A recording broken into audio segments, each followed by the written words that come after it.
Este video es especialmente para ti, mamá, de parte de todos tus hijos, nietos y todas aquellas personas que te amamos y que siempre te amaremos.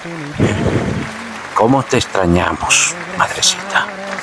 Y más aún en este día tan especial. Le pediría volver a nacer de ti, para decirte una vez más cuánto te amo. Te volvería a elegir 1000 veces. Mamá, esto es para ti. Eres la musa que inspiró esta melodía. No existe un día que no me sienta afortunado.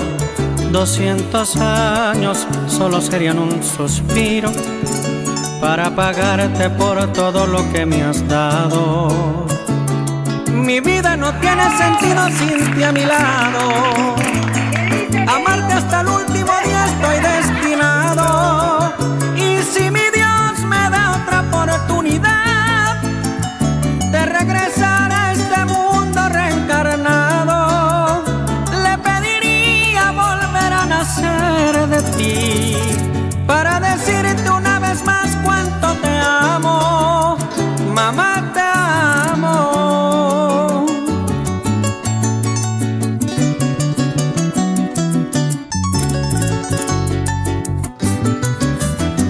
Nuestra querida y encantadora María Pinto.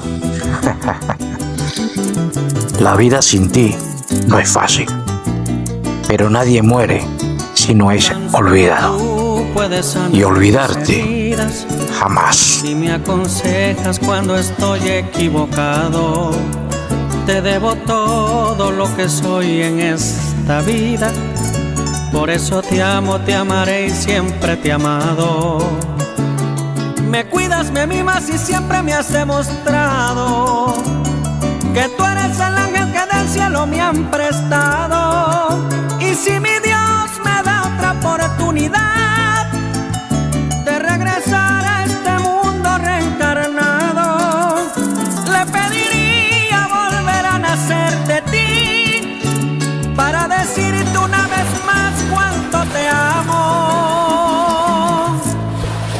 Mamá, te amo.